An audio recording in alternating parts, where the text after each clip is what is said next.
So I don't know, it's interesting. I forgot what we were even talking about because I just started to dwell on just going out of the box. And it's just, there's a lot of ways you could skin a cat, right? They all kind of work if you're intentional within that, framework. I feel like, you could use a plugin that would also do probably something similar to the Whitestone. Might not have the exact same tone, but it would probably, when you mix into something, it gives, there's something about that. It gives a mix of life. And it's, once you take off the thing that you're mixing into, everything will, the house, crumbles. Even if it's just like the SSL compressor, But I was mixing in the box at a time when that wasn't really a normal thing to do, and was almost embarrassed by it because.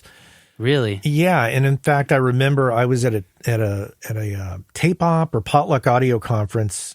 At the time, it was the tape op conference because it went through a couple title changes. I was in New Orleans. I was on a panel with Ross Hogarth, and it was a panel about mixing in the box. And, it's interesting. It's a very widely accepted thing now. It's like a no-brainer for many people. And there's still people that still mix out of the box, and that's fine too. But at the time, I was very defensive of it. And there was some people in the audience that said, "Oh, I'll never mix in the box. I don't see how you guys can do it." And, there was just a lot of debate that happened. And, I kind of stuck to my guns, and I was like, no, this is the way to go. This works for me. And that's really, at the end of the day, That's what you have to consider, is what works for you and your artist. Are you sonically achieving what everybody involved wants to hear? Yeah, totally love that. That's awesome. Are you mixing inside of a template, or does every song get its own kind of like fresh, Depends.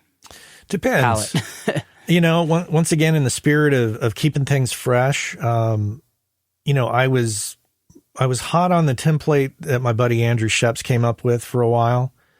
I downloaded, I downloaded his template and reconfigured it, because some things I didn't understand and some things I didn't agree with. I don't remember what those things are, but I just remember taking it, applying it, making my adjustments, and going from there.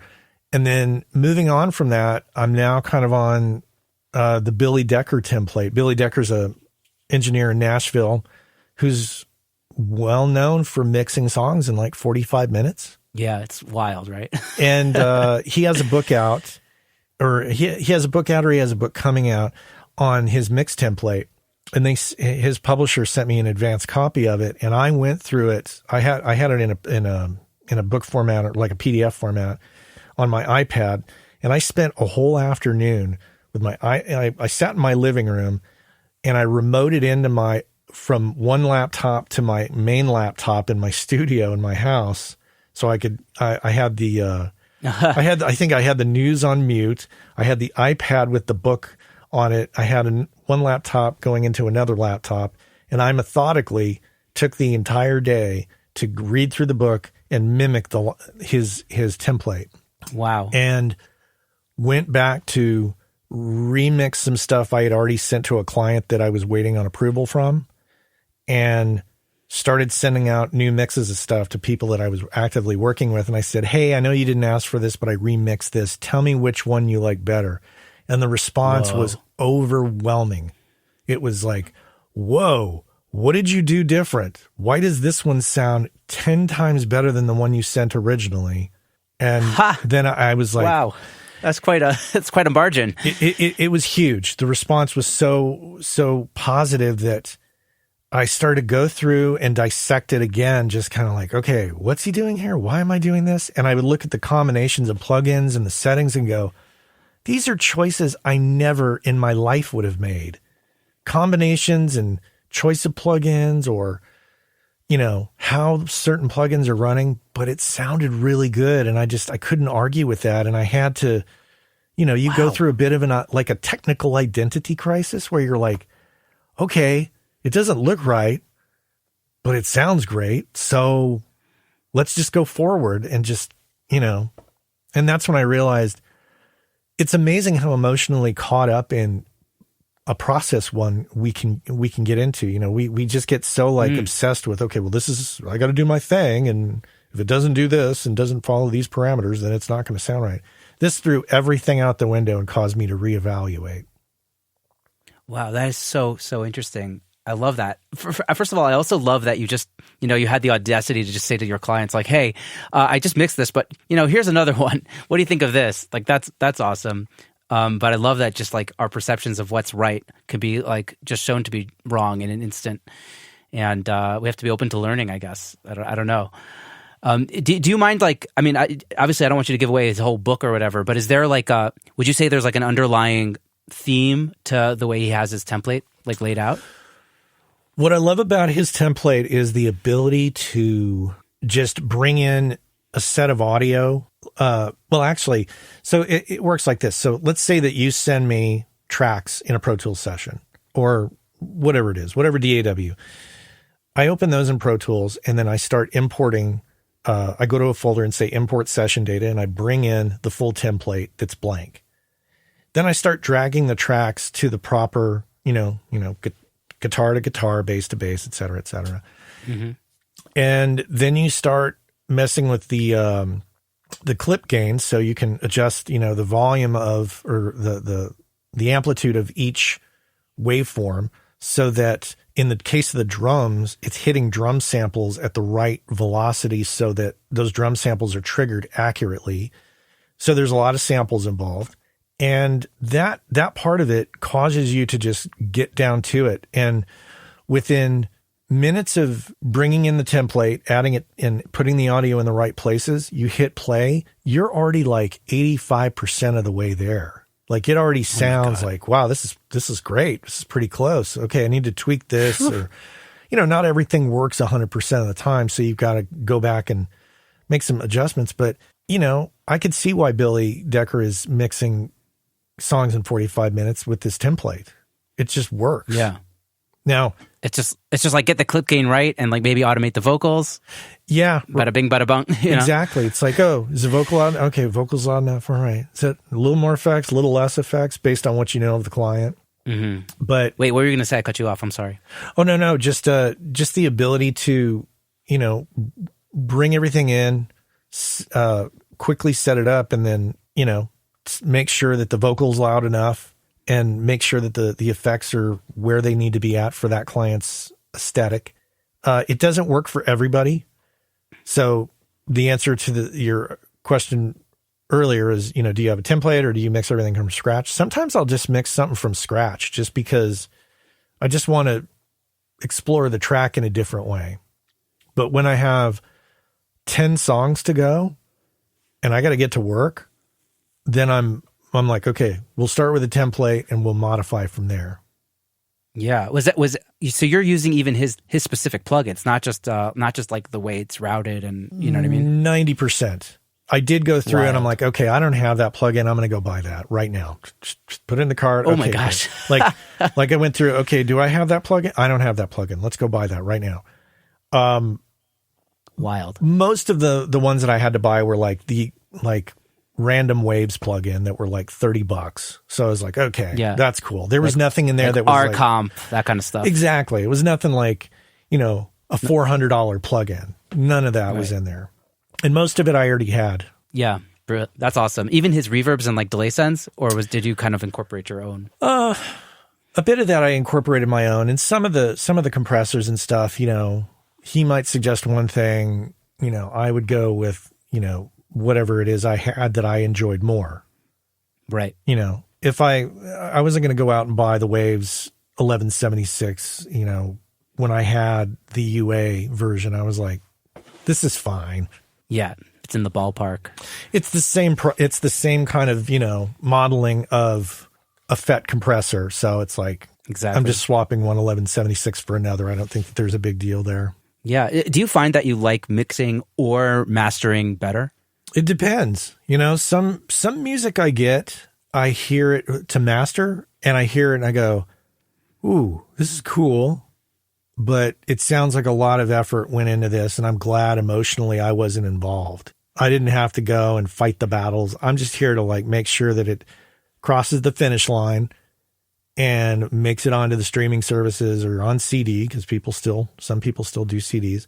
And, I'm just there to make sure that it accomplishes that. Some songs, I just really get into the song on a deeper level, and I'm happy to be mixing. So maybe I'm just accepting what I'm getting and just saying, oh, okay, my role is mixing. I'm happy. My role is mastering. I'm happy. That's awesome. Do you find that, you have any things that help you work faster in the studio? Like, I guess aside from Billy's template. I've never been one for trying to make it more efficient until recently. And maybe that's just a product of being older and realizing that your time on this earth is limited. So that sense of mortality causes me to want to be more efficient. I find that when I just do what my gut tells me and I don't spend time like, ooh, I just read something in this article I want to try here. I find that when I just pay attention to the music and not worry about, my technical curiosities, that's when I do the right thing. I know, I listen to it and I go, okay, it's a little heavy in the 250 here. Let's pull that down. Or here, I'm mixing, I know what this should sound like from the get-go. I listen to the rough mix and go, yep, it's a rock song. It's got some cool things going on. Let's get the foundation built, and then we'll add in the extra bits for fun. When I do that, I mix quicker. Also, one of the recent things that I've been doing, and this is kind of a broader narrative that I'm kind of talking myself into for the future. I'm looking ahead. Now I have a middle schooler and a high schooler. So realistically, I've got about 6 or 7 years to go here before they're out of school and on their way to college. Hopefully they're out of the house doing what they need to be doing to lead their adult lives. And so that presents my wife and I with an opportunity to, at some point, for my wife to retire from her corporate job, and she's going to want to travel, and so am I. So I'm thinking, okay, what do I need to do for not only the podcast, but for my mixing and mastering work for the future that I can work confidently with minimal stuff? And clearly, I'm sure many people would just say, well, look at what Andrew Scheps has done. And Andrew clearly is an influence in traveling with a laptop and a pair of headphones. So yeah, wild, right? Well, yeah. I mean, I looked at that long ago. In fact, Andrew was one of the people that made me feel justified in my mixing in the box practice. I talked to him one day and he said, well, I'm not mixing through my knees anymore. I'm mixing in the box. And I was like, oh my God, great. You've given me justification for this. But one of the things that I started doing, he mixes in headphones a bit. Now he mixes on Sony MDR 7506s, which I just can't stand. So I don't know how he does that. I'm using them right now. Oh my God.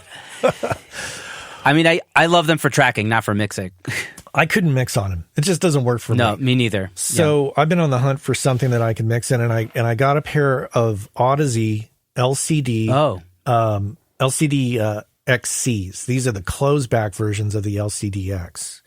And okay, cool. And I purposely got those because, number one, they're closed back, so I don't get to hear what's around me, and nobody gets to hear what I'm listening to. So I started working with those and finding out what are the quirks with that. And I'm finding that I can actually get 80 to 90% of the way into a mix on those alone. And then right now my handicap is just, going to my speakers and triple checking what I've done and finishing it out there. So in my future, I'm imagining very powerful, overloaded laptop that's just got tons of hard drive space, tons of RAM, and all the tools that I need. And either a great interface or headphone box and these headphones. And then that would be it. And so that's it. And then that would be it. I could be anywhere in the world and do my work. So I'm training for it. Yeah. First of all, that's awesome. And I'm glad you're doing that. Do you think you'll be able to learn the headphones well enough to get 100% of the way there? Like the 90% is just because you just haven't learned them well enough, or because you do feel like there's some sort of fatigue or something else going on? I think that there's just there is a fatigue that causes me to go to the speakers. And a little bit of it too is just kind of a confirmation. And some would say that mixing on headphones is different from mixing on speakers because of the physical nature of it and the cross-feed part of it. Right. And one thing to get past that cross-feed aspect of it is on my Grace monitor controller at home, which is the M905, which is a really nice piece of equipment to use. They have a